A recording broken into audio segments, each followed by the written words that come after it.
Hello, hello, hello, once again, lads, and lassies, and welcome back to Trauma Dump, the anime. Yes, my name's Josh, and we're watching more Made in Abyss today.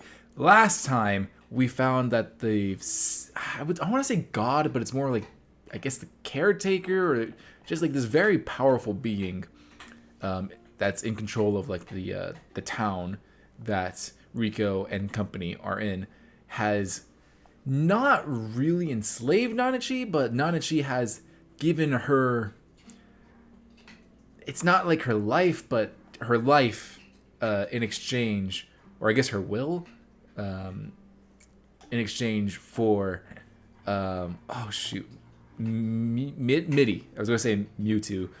That's not right. For Midi, because apparently this being wished for Midi to get a clone of herself, so she can study her, and it was study her slash like absorb her juices. And Nanachi saw that, she's like, no, like I sacrificed everything to kill Midi once, and this is not the life I would have wanted for her to have. So I'll give you everything that I have to release Midi of her duties. And now Nanachi's in trouble, and now Rico has to sacrifice, I believe it was 50% of her insides or 50% of her organs, a leg or an eye. Was it an eye or both eyes? I think it was both eyes. So yeah, it's a very tough choice. I don't know if she's actually going to do anything about, as well as like a whole bunch of like her nails, her hair, her skin, some stuff like that. So I don't know if she's going to be able to get a loophole out of this, or if someone's going to come and save her. This is a very hard choice, which I talked about in the discussion of the last episode. So yeah, I guess I should plug in. I think it's been a while. Check out the full length if you have not already. If you're watching on YouTube, there's a full length version of every episode that we do, as well as early access. So you can probably finish watching Made in Abyss right now over on Patreon. But yeah, last, without further ado, if you hear chewing, you can see it in the mirror. My doggo is playing with the toy on my bed. Let's get right into this episode, and let's see just how much more pain Rico can go through. Oh, so it's both eyes. Okay.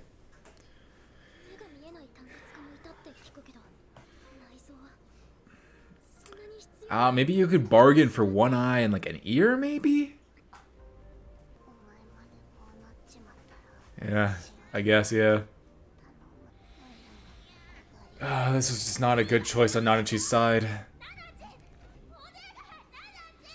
I wonder what she was going to decide. But good on Kaja. Honestly, I didn't think Kaja was going to do anything, but it seems that he knows a little bit more about how this... I mean, like, yeah, he was born here, but... Oh, it's a slime.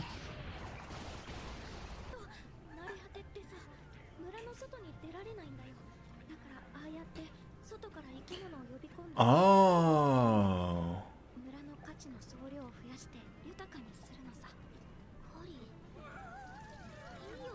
Ooh. A small price to pay for salvation.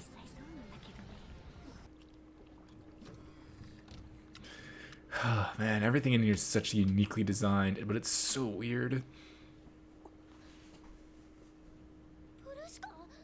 Oh, he hollowed her out. Or not hollowed her. He chiseled her.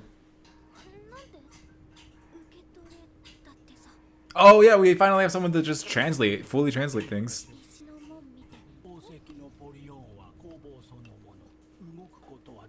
Oh, he's the entire workshop? Oh. Oh, that's so cool. He morbed. So he was the entire building. Okay. Oh.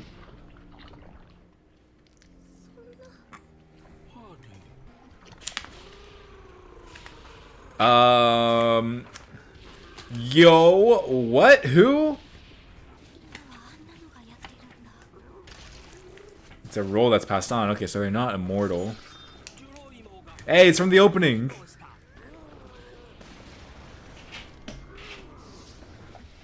Yeah, I mean, it's a slime.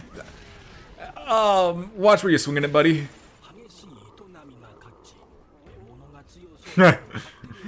Hey, it's me, Goku. Hey, it's me, Goku.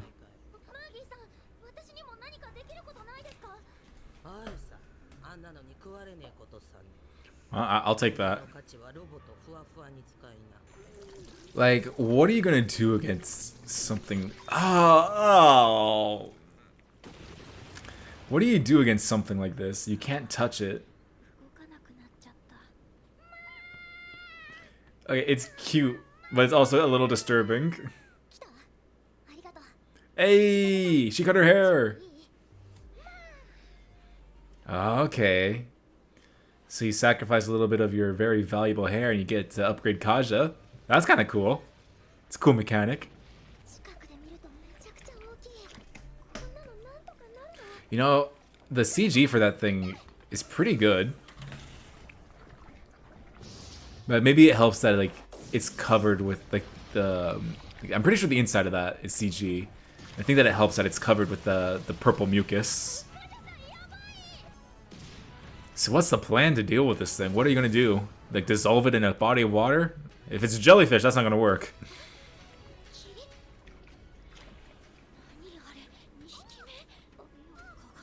Oh, a mirror.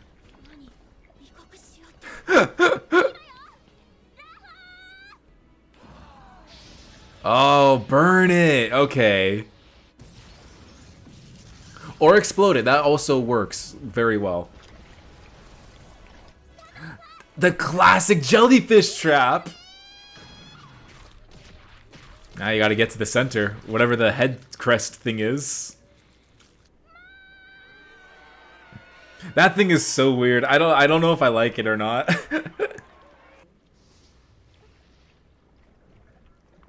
Oh, it's still alive. Oh yeah, it's good. Oh. Oh. Oh! Let go of okay, yeah, let go of that thing. Ah, that sucks though. When I said I don't know how to feel about it, I didn't mean I wanted this to happen.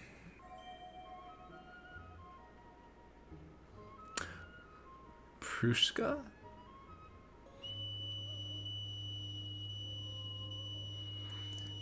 Call me. What are you summoning?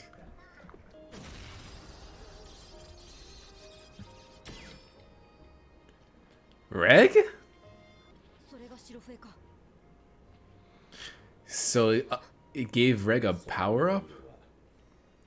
Just aim for the... I think aim for the... Just destroy its mouth.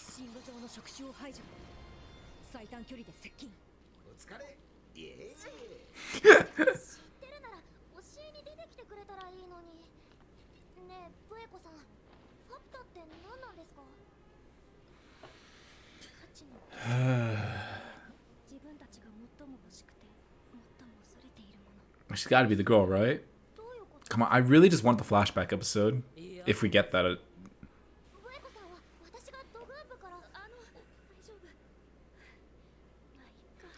gonna tell him the truth?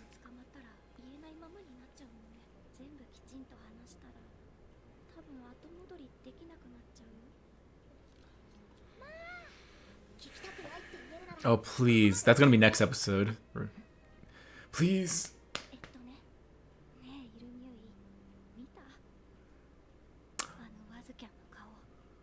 She knows all these people by name.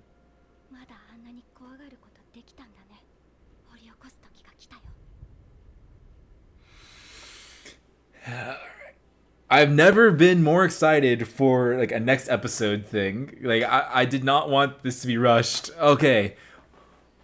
Whew. All right. Even though I really want to watch the next episode, I think I do got to talk about this episode because I feel like next episode's gonna be like a lot, and I want to focus my time and stuff on for that episode without having to bring stuff into here. This episode was action packed, and it seems like the worm snake thing, or at least even Nanaji agrees that like you can't make a deal with it.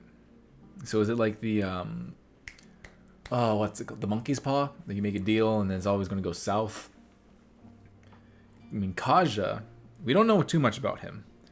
We do know that he understands the inherent value of these children, or He knows the inherent value of most things. Kaja stopped Riko from making any type of deal.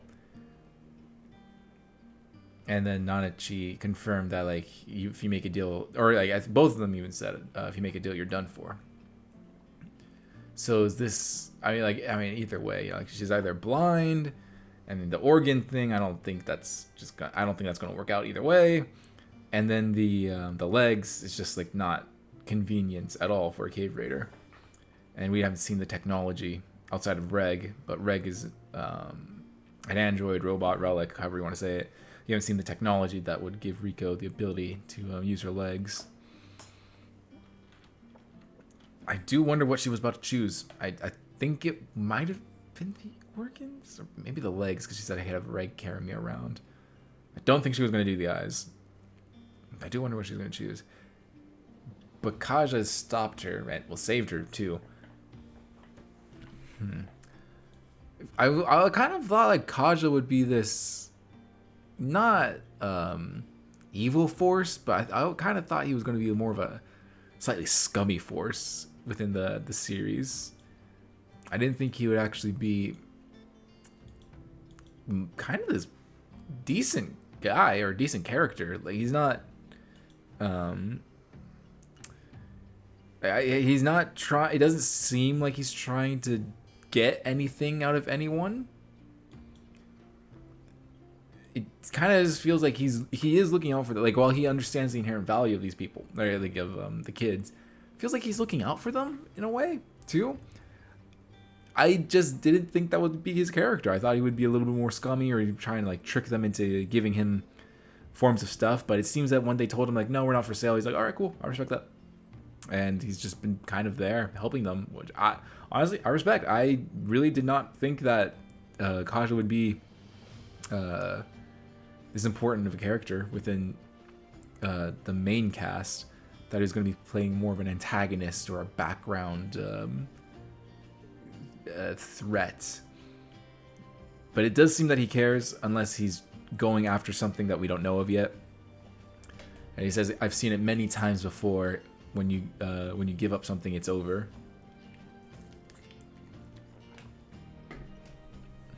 And it was pretty greedy. I mean, I guess she does have all of Nanachi's life, soul, whatever, will. So you got to trade it for something equal. So I guess what, like your legs for someone else's will? I don't know if that's entirely equal. Like a whole person's will matched to your legs. I guess that's a bargain. I don't know. So I wouldn't I wouldn't want to make the choice, but I guess Nanachi, why did you make the choice? Like, I understand why you made the choice, but you should have. Oh, you're usually like the level-headed one. I guess it's like when it comes to Midi and well, even when it comes to oh shoot, what was his name? Bondru. Even when it came to Bondru, near the end, she started to become more level-headed. Of course, like she whenever he was around, she'd kind of lose it a little bit, just kind of like because of the PTSD. But near the end of that movie arc, she really kind of just accepted him. He's like, yeah, Banjo, whatever. Like, if you're watching this, I hope you're watching like my friend taking a poop. I hope you're having fun, Banjo. But when it comes to Midi, that's like her weakness. It's her kryptonite. Because she's like, Nanachi's usually the level-headed one. She usually thinks the most, or she thinks the most logically. Like Riko, I'd say also like she's very good at planning things. I don't think she thinks ahead the best. But Nanachi's usually the most logical character in the show, and she fumbled big time. The thing is, like, I get it. I understand why she did it, because Midi, it was her best friend and all that. And this clone of her, well, it's not technically her. I guess it is technically her as well. Like the real Midi's gone forever, but this clone is suffering a fate worse than what Nanachi wanted for Midi to ever go through, which Nanachi's big fear was that Midi would outlive her, and she would live on forever with no one. And it's like this clone is not only living on forever with no one that cares about it, it's living on forever as like a smoothie. Every day, or I don't know, maybe not every day, but like it, this MIDI is being drunk and used, which is not what Nanachi ever would have wanted. So I understand why she made the decision, but it is kind of frustrating because now we have to find a way to save Nanachi, and I wonder what we're gonna have to give in trading, because like they want the princess, they want the beast princess, or the what are these things called, the hollow princess. They want her, but I mean she seems to have she has a grasp on things going on around her. It seems she's not a mindless one. So like I don't think she's going to go in peacefully, and since she doesn't really care about Nanachi, there's no reason for her to take the deal of like, oh yeah, I'll sacrifice myself for you. Maybe she'll do it for Reg. She seems to have a soft spot for Reg, but Reg kind of blew her off. I don't know how that's going to end up either. Reg wants to go back to see her. It does not seem like her robot cares about. I don't think her robot's going to be very happy about that. And Reg also got a power boost. Well, I guess Reg and what's her name? Prushka. Reg and Prushka got a power boost. Prushka kind of like now she has the ability to summon the best out of relics. So and since Reg is a relic, I keep forgetting that he's technically considered a relic. Since he was a relic, I thought that the robot, because like the last time we saw him, I guess he left the big robot. But for some reason, because he got that power boost, I thought that the robot upgraded him. I thought he had a new arm. Honestly, I thought he had was it the left arm that got, like the arm that was missing? I thought he got a new arm, and that's why they were like showing like white arm. I'm like, oh, he got a new arm, but no, it's whatever Prushka can do, it buffs him, which he is already very powerful. With his fight with Bandru proved that, and now if Prushka's around, he can exert even more for less. Which I wonder if there's any drawbacks to that. Like, does he get more tired, or is there like a cooldown? Because it seems Rico blew it twice, but it was in succession. So is there like a cooldown after like a certain amount of time? Can she just do that anyway? Because I would be spamming that so hard, especially like since Reg is still kind of learning. Like he's still trying to find ways to protect Rico without relying on the cannon. So like if you can spam that, go ahead, spam it, honestly. And then of course we had the fight with the slime. It was kind of funny because Kenny and I were literally talking the other day how slimes are kind of like this underrated creature when it comes to fantasy or D&D settings. Like they're always like the level 1 creatures that you always have to fight. They're typically taken as a joke, or if they are dangerous, they're like, oh, it's just a slime. You just don't want to touch it, and like you walk over it or stuff. Or like you just build around it. You walk over it, you kind of kill it easily. They're never seen as this dangerous threat. And even with reincarnated as a slime, well, yes, his Rimuru, his whole thing is like he absorbs creatures when he gets their powers. I like since he's the main character. Not only it's not like he is only a slime. He also has a whole bunch of buffs on top of the slime. So it's I feel like it's very rarely that we see anything like goblins or slimes taken seriously. And the whole reason why we had this conversation was because I was talking to him about Goblin Slayer, and I have an idea for a video talking about how like stormtroopers need to be treated more like goblins from Goblin Slayer. Not episode 1 goblins. I mean, like, just make them a threat, which I think Andor kind of does, but we need that to be more of a staple within Star Wars and not just one show that does it. But that's a video essay for another day. But we're talking about like goblins, and while he doesn't like Goblin Slayer, he does he likes how dangerous they treat goblins. And then he brought up the whole, like, yeah, slimes are also one of those where you don't think about it, but if you accidentally step on a slime, that's like at least goodbye, like the sole of your foot, if not your entire foot. And like they're extremely dangerous if you were to apply to real life, but like for some reason they're seen as this level 1 monster, probably because they're so weak. Like, they have very low HP, but they can mess you up if you think about it in like a real life slime.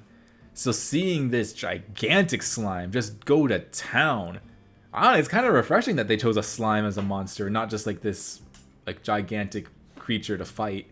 Like the giant 3 sage, they could have made that, or not that specifically, but they could have made like something like, just like this big hulking force. But the fact they made it a slime, and they went for it, like it was brutal what it was doing to some of those. Or not some of them, all of the inhabitants of the village that it touched, just like melting them alive, and it looked agonizing. So it was really refreshing to see that. And then, like I said before, while Nanachi is the level-headed one and the more logical, Riko is the battle strategist. Like she thinks on her feet. And while she might not think far ahead in the future, she's very good at thinking on her feet. She sacrificed her hair to give Kaja a power up too. Everyone got a little power boost today, and I gotta say, Riko looks very good with the hair down. She looks a lot more mature, and I feel like this is a new step for her within our character's journey.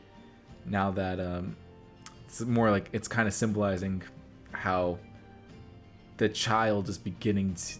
I mean, she's still a child, but it's symbolizing like the child maturity is slowly like going down, and while like she's maturing into more of an adult with the choices she has to make, because her dream is to, we're gonna keep going, we're gonna go down, we're gonna make it to the bottom of the abyss, but like now she has to compromise that dream potentially to save Nanachi, and who knows what she'll have to compromise next.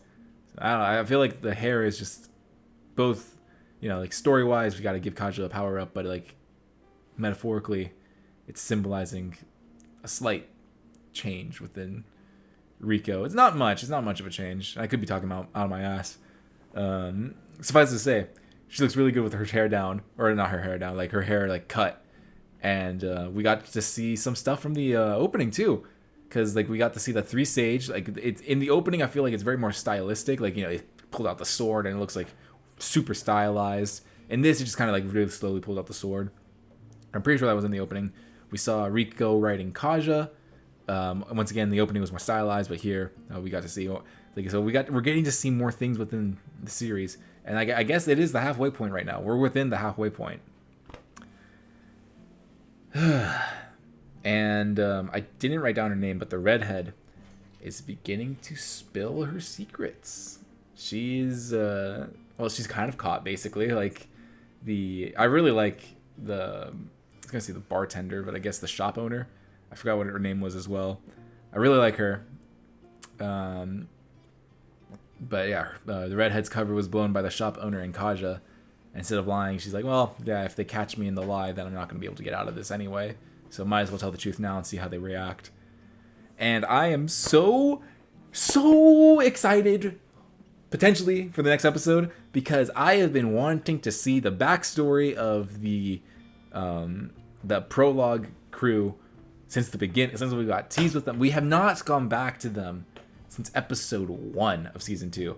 So I am so excited to potentially see what happened to them, and I really, really hope that this is a 2-parter, because that would just give me a reason to just binge 2 more episodes. If it's a 1-parter, that's fine, but I really want the most out of this story.